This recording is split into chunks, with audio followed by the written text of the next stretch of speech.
I've been tattooing for 2 years. Before I started my tattoo career, I was mainly a painter, and I was constantly looking for different surfaces and different types of canvases to paint on, really. And I love painting lines and the skies and the sea. Nature is like a big inspiration for my creative practice.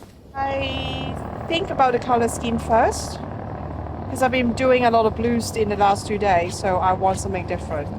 So I stick with warm color.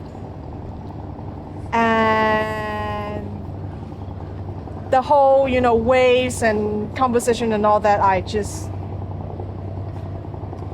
do it I just do it unconsciously, shall I say that. I have no plan at all. It's more about movement, like that moment I feel like doing this movement, then I'll just do it. Yeah, sometimes no plan might be the best plan. Like other types of painting, I can stick around for weeks and hours to do fine details and stuff. And then the other times I would just let it free.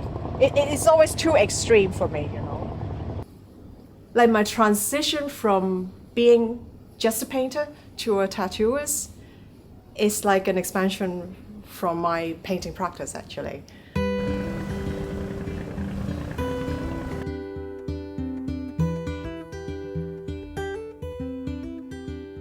Interesting though, because especially when I got into this tattoo industry, a lot of people are way younger than I am, of course, and not many people would start a new career in their 30s, right? It's not very usual, because most of them, when I start learning, they're usually like 18 teenagers or just finished school, in their early 20s. And very often when I get to meet these other tattoo artists, they were shocked when I reveal my age. So what inspired me to start tattooing was that I got a chance to meet my master, Bowie Lee. So I got a chance to be tattooed by him. I was actually very inspired in our interview. He was saying something about the tattooing is like a piece of artwork that moves and travels around the world. Our skin is actually a canvas that moves and migrates and travel and also age. Yeah, I think it's fascinating because you don't know what's going to happen after you tattoo a person. You don't know how they're going to look after their skin after it, and we don't know how they will age. I think that's more interesting. I would describe my style as more of the Oriental Chinese ink painting style, because that was what I was studying before. And as a Chinese, I'm always fascinated by the Chinese art, the calligraphy. I'm still learning, of course. And I think as a Chinese artist, it's nice to embrace that culture. And so my style is very rooted with the black ink, I have to say, and that's my preference too. I like to look at the lights and the shades. The artists who inspired me the most along my artistic journey, they were Agnes Martin, who's like a nun, who painted lines non-stop for her entire life, as well as Alan Caprol, who just did a lot of spontaneous art movements, etc.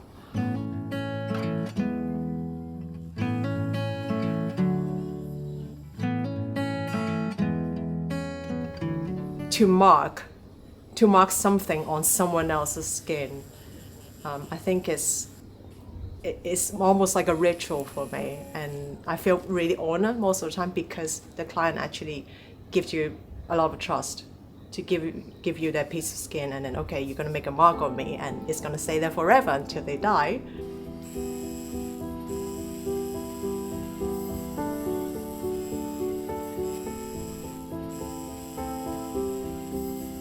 When a client comes to me for a tattoo, we will always start off a conversation to get to know what he or she wants, to understand about the story behind the tattoo, because in most of the cases they do have a story.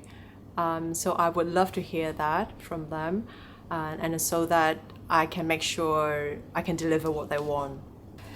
We got 100% trust of each other. Having said that, the way we drafted this design was in a Japanese restaurant. Yeah. Can I see it? I brought my brush and acrylic paint. And then when we finish our dinner, we just sort of, I painted on her skin, and we came up with this design together. I don't use an iPad anymore. I tried to use it in the beginning of my tattoo career because I know how convenient that is with the digital. But as I go, from time to time, I realize I just didn't get that feeling of the tactile sense of a surface. Yeah, if I put it that way, because I'm so used to just work on papers and canvases, something tangible. And the iPad screen is still really, it feels so cold to me, and I just didn't feel it, so I decided not to use it, and I just stick with my papers. The tattoos that I liked the most, it wasn't the outcome really, like how well I did it, or technically how nice it was done. It's more about the processes.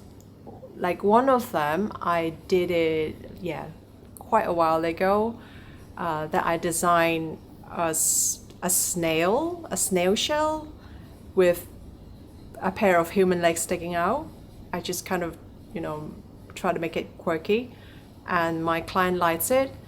And then not long after that we did the first one, she had this idea to double it and mirror it to make it flip to the other side. So we have like another motif. And I really enjoy that process of improvising with clients, because I do that too when I go to art tattoo artists to get myself tattooed, or when I go to the hair stylist.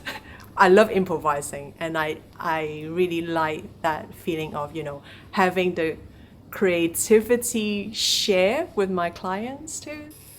What I enjoy tattooing the most was the moment you penetrate the ink into someone else's skin. It's flesh, it's bloody, but at the same time, it's beautiful. And that contact, I would say close contact with somebody else is really fascinating. No, but interestingly, because I've been a vegetarian since I was a young kid. I tried to cook fish in the past, and I cried in the kitchen. I just couldn't kill anything. But now I'm doing something else that's bloody. And it is really, how do I say it? It just feels really weird. Yeah, feel really, really weird. Especially when you had to work on like a bigger space of skin and longer sessions, and you start smelling blood from the client. Because I'm quite sensitive with my smell as well. So that is a very weird feeling, but also interesting. I don't think about future. I'm quite a spiritual person, so I kind of just go with the flow. whatever comes to me is a blessing from the universe, and I'll try my best to do it. Like if I got tattoo clients coming in, I do my best to finish a project. Or if I have painting projects coming up, I do my best, full effort, and no regrets. Okay.